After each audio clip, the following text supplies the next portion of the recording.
La llegada del Espíritu Santo sobre este grupo de discípulos, grupo de discípulas también. A veces perdemos de vista en este relato, después dice que Pedro y los 11 se pusieron de pie, que en Hechos 1 dice que estaban unánimes juntos en Jerusalén los discípulos, las mujeres y la madre de Jesús. Un dato que a veces se nos pasa de largo y quizás en algún dibujo o alguna imagen vemos a los 12 y el Espíritu Santo descendiendo, o vemos a los 12 y María, según la tradición, pero perdemos de vista que había otras mujeres también allí y es necesario decirlo. Es en medio de ese lugar que irrumpe el Espíritu Santo, ¿no? Este grupo que estaba encerrado, con temor, sin saber qué hacer. Eran discípulos, ¿no?, que siguen un maestro y el maestro ya no estaba. Por lo menos no físicamente, y no sabían bien ni qué, ni cómo, ni cuándo. Estaban encerrados sin poder ver qué iba a pasar. Y el Espíritu Santo irrumpe y transforma esa realidad y crea algo nuevo, distinto y bueno, mejor. Pero ¿qué Espíritu Santo es el que irrumpe en ese lugar? En Génesis se nos dice que el Espíritu Santo, Génesis 1, aleteaba sobre la faz de las aguas, sobre el abismo, sobre el caos. El Espíritu Santo estaba allí y posibilitaba el surgimiento de la creación, algo nuevo y bueno. Del caos, del vacío, del desorden, se posibilita algo nuevo y bueno. A lo largo del Antiguo Testamento es el Espíritu Santo también quien ilumina a profetas, profetisas, a llevar su palabra, su mensaje. A decir, esto me viene dado de Dios, y es un mensaje que anima a corregir el camino.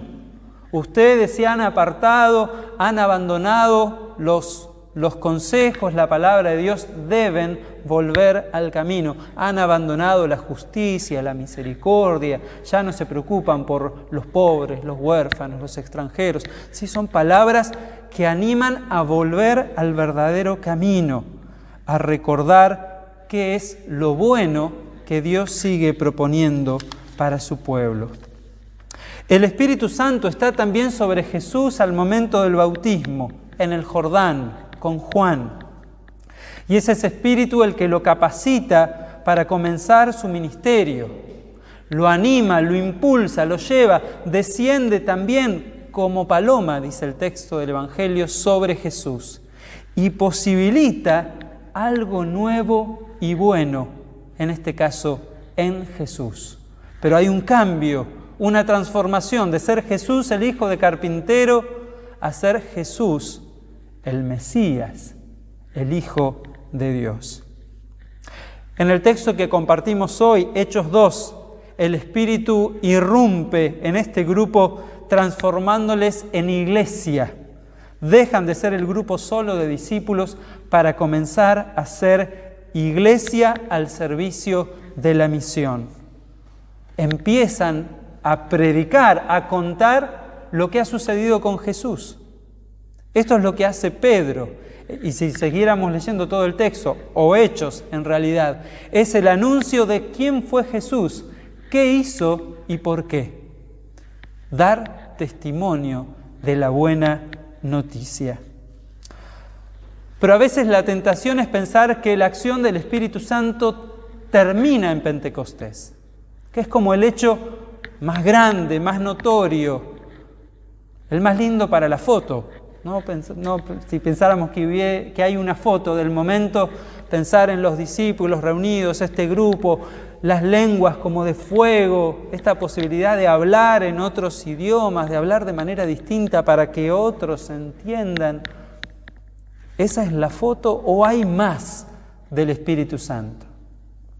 Algunos dicen que el libro Hechos de los Apóstoles se debería llamar Hechos del Espíritu Santo, porque es el Espíritu Santo el que anima y sostiene a su iglesia en lo que sigue, porque no termina allí la acción del Espíritu Santo en Pentecostés. Continúa. Y quiero traer a la memoria un texto que es parte de la acción de este Espíritu Santo, que es Hechos 10. ¿Sí? Después, si quieren, lo pueden leer en su casa tranquilos. Es la historia de Pedro y Cornelio. ¿Recuerdan algo de ese texto? Pedro estaba en Jope, en esta ciudad, era alojado allí con otros discípulos, y cuando está allí tiene hambre, dice el texto, y pide que alguien le prepare algo de comer. Se lo van a preparar y él está así como en la terraza del lugar y está en éxtasis, dice el texto. Está como si fuera un relato de los místicos, diríamos que está en un momento de comunión profunda con Dios. Y en ese momento ve una visión y ve un lienzo bajar, como un lienzo, dice Lucas, el que escribe Hechos, y había comida en el lienzo. Había comida que podía comer y había comida que estaba prohibida para un judío comer. Y una voz le dice, toma y come. Pedro, como un judío bastante normal, dice, bueno, jamás he comido algo impuro. Y la voz le dice, lo que yo purifiqué, no lo llames vos impuro.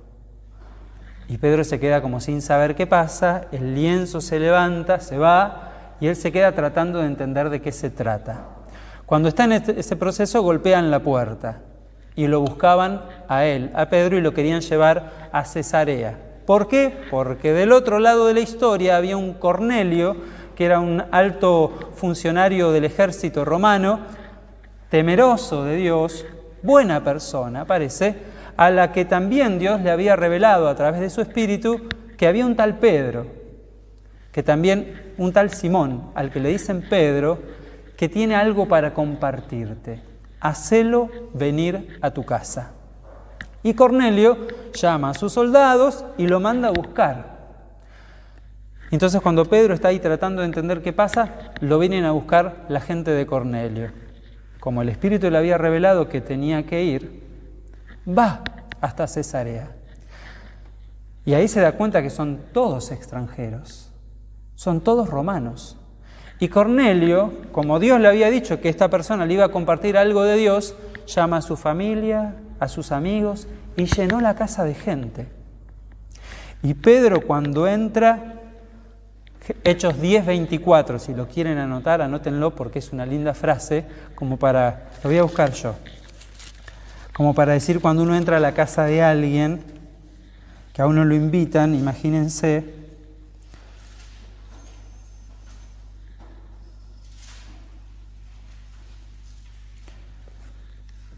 no, 27, perdón,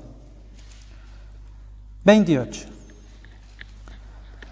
Hablando con él, Pedro con Cornelio, entró y halló a muchos que se habían reunido y les dijo, esta es la frase para caer bien cuando a uno lo invitan a comer, ustedes saben cuán abominable es para un judío juntarse o acercarse a un extranjero. Así empieza la charla Pedro en casa de Cornelio. Ustedes saben cuán abominable es para mí estar en este lugar. Linda manera, en vez de decir qué linda las cortinas, qué linda puesta la mesa, qué linda la casa, ¿no? Si uno va a la casa de Alicia y Chiche, qué lindo el jardín, ¿no? Hay que decirlo. Qué abominable es para mí estar en este lugar. Y uno puede pensar que Pedro se equivocó al decir esto.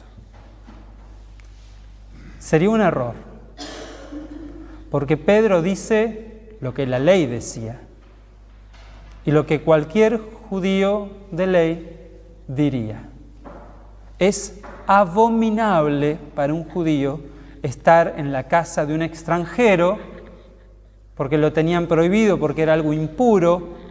No solo era una acción impura, sino que los convertía en impuros compartir con ese extranjero la casa. Pero Pedro no solo era respetuoso de la ley en lo que podía, sino que además era obediente de Dios, porque el Espíritu le había dicho que fuera a la casa de Cornelio.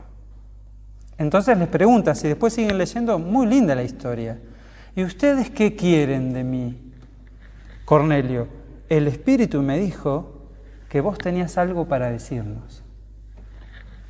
Y Pedro dice, bueno, predico, cuento la historia de Jesús.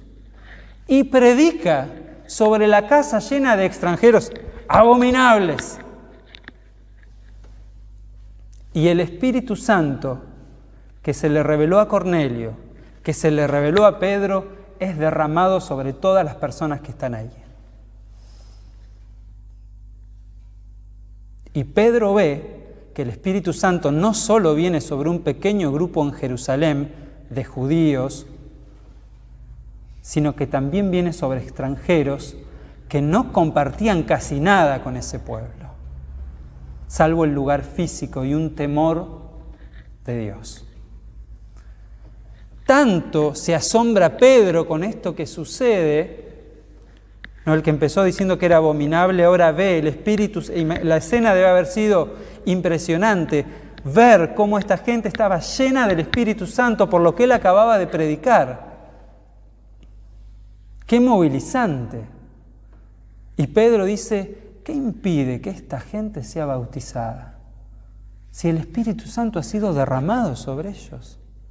Y los manda a bautizar en el nombre de Jesús. ¿Cuál es la acción del Espíritu Santo? El Espíritu Santo que desde Génesis en adelante crea novedad. Crea algo bueno y nuevo. No, pero esto contradice la ley. ¿No? Uno podría decir, eso que pasó, Hechos 10, contradice la ley. Sí, la contradice. Porque va más allá de la ley. Porque si algo hace el Espíritu Santo es crear novedad. Y algo que la ley no tiene es novedad, porque la ley no cambia. La ley, si algo sabemos, es rígida. Lo que cambian son las interpretaciones sobre la ley. Pero la ley no cambia. La ley es un texto, es la letra. No cambia, no se transforma, no se acomoda, no se ayorna. Si está escrito y no se toca, no cambia. Pero Dios se va revelando a lo largo de la historia de la salvación. Un laico de la iglesia de Alta Córdoba, Armando Micolini, me decía siempre que podía, la revelación de Dios es paulatina. ¿No? Porque uno si no dice, ¿qué contradicción entre el Nuevo Testamento y el Antiguo Testamento? ¿Qué pasa? Y él decía, era como la fórmula, es paulatina, fue de a poco Dios. Y el punto más grande es Jesús, que provoca otra revelación también, otro entendimiento. Esto es lo que hace el Espíritu Santo, crea novedad, para que aquello que la ley no permitía sea superado. Porque sí, por capricho. No, para compartir el Evangelio. Para que todo ese grupo de extranjeros pudiese escuchar la buena noticia. Y el Espíritu Santo se pudiera derramar sobre esa gente. Y no sean ellos, los extranjeros despreciables, sino que sean parte de la misma comunidad. Porque con el bautismo, esto que dice Pedro, ingresan a la iglesia. No, una de las características del bautismo es que es lo que nos hace entrar a la iglesia, a la cristiandad. El bautismo es la puerta de entrada a la iglesia. Por eso algunas iglesias más luteranas tienen la pila bautismal en la puerta de la iglesia. ¿Han visto? O en alguna iglesia católica también. Uno entra y tiene que esquivar la pila bautismal, porque es por donde entramos a la iglesia. Y en el texto de Hechos 10, todo ese grupo de discípulos terminó siendo parte de la iglesia por la predicación de Pedro. Y así va a haber otras situaciones en Hechos, donde hay que ampliar la mirada y ver un poco más allá. ¿Con qué criterio? El amor y la gracia de Dios. ¿Es un criterio caprichoso? No. es Dios, porque Dios es amor y gracia. ¿Se acuerdan cuando yo era chiquito, había un montón en la iglesia de Mar del Plata, allá lejos y hace tiempo, había muchas de estas cositas que venden en las librerías cristianas, señaladores, decían como unas tarjetitas con promesas, que te las pegaban en un regalito, no sé, en cositas así. Y siempre tenía un texto bíblico o algo. Dios es amor estaba en la gran y amplia mayoría. Había cuadritos, ¿no? Con un paisaje, y Dios es amor, Dios es amor.